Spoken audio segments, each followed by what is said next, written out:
I loved it. I'm so glad that I came out to see it tonight. A lot of the statistics that they presented were things that I'd heard from other sources, but I'd never seen so many of them strung together. And I thought the footage and the examples that they used from Hollywood was really great and drove the point home.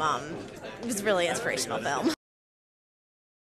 I thought that was an absolutely magnificent film, and actually the entire university should watch this. The entire state of Iowa should watch this.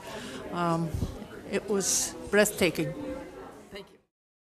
Absolutely best film I've seen this weekend so far. Oh, I thought it was fabulous. I liked it a lot. It's an important subject, and people need to see that. Oh, it was a great movie. Yeah, I've been hearing about it for months, and I'm so glad to be here to see it.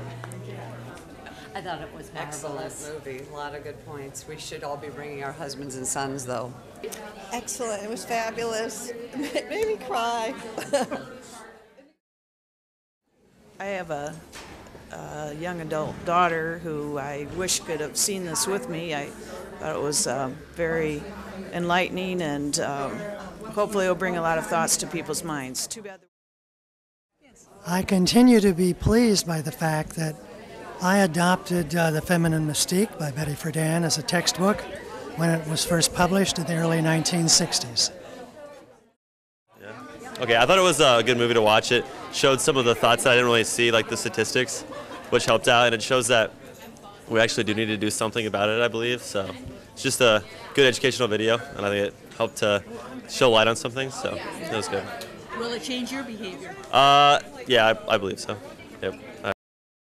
The teenagers who are in my high school at West High, we don't even think about what we see every day. Like, we're exposed to these things every single day, and we're exposed to all of these blatant displays of sexism and racism every single day. And we're the people who are going out into the world and taking jobs and, taking positions not only of employee, but we're employers, and we're the future, the workforce, and eventually we'll be the one making the decisions. And I mean, if we don't start working with the people my age now, things are not going to get ever better. Like, never.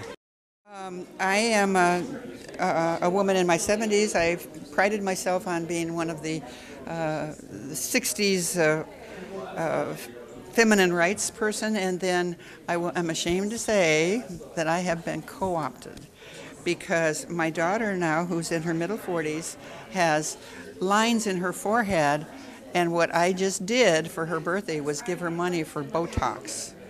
And I am so ashamed of myself. And when I saw this, it just brought back all of the feelings that we had back in the 60s of, yes, we're human beings and we're valuable for what we are rather than for what we look like and how we please people, men especially. So anyway.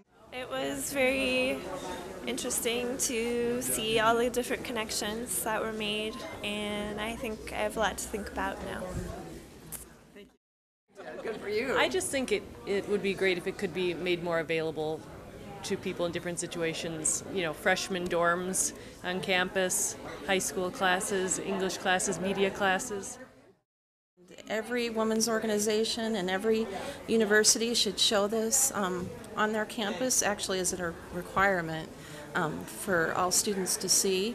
And I think that everyone should push to have quality programs and movies especially shown, empowering women, not showing them as sex objects, and it would make a huge difference in our society and moving women forward instead of backward. My reaction was threefold. I thought it was excellent. I felt sad because women still had this kind of discrimination against them, and then I feel mad. Just mad. Right. I think it should be required for every young woman and every young man to see. I don't know if school is the place or what. I have young granddaughters who are just falling into the trap of feeling like they need to be sexy. It's also hard to find clothing for young girls, for gifts and so forth, stuff that's not real revealing. I think the whole issue needs to be looked at honestly. Thank you. It was obviously eye-opening, and it was really great. It was also insanely depressing. I just picked up the book, Backlash by Susan Faludi. It was published in 1991, and unfortunately nothing has changed. And I'm a little over halfway through the book, and that's the most depressing part, but that's also the most empowering part. And I'm about to graduate. I'm an activist, so call me if you want a young leader. I guess from the male perspective, it was just a great film and taught me a lot about women and the struggles they go through. I think that as a young woman in today's society, I'm very aware of how women are still hurting and all the sex symbols that you're getting thrown at from all sides. I think I'm very aware of that, and it's something that perhaps my mom's generation is just not aware of, how the youth is seeing that sort of thing, and I think it's really important today. I mean, I know that a lot of my friends are becoming more aware of politics and how it impacts them, especially now that we're able to vote. That's a big thing. Once you can vote, you can change things. And so, I mean, I think it's just going to be a process, and people have to become more aware and realize that they can say something and do something about it, because you can.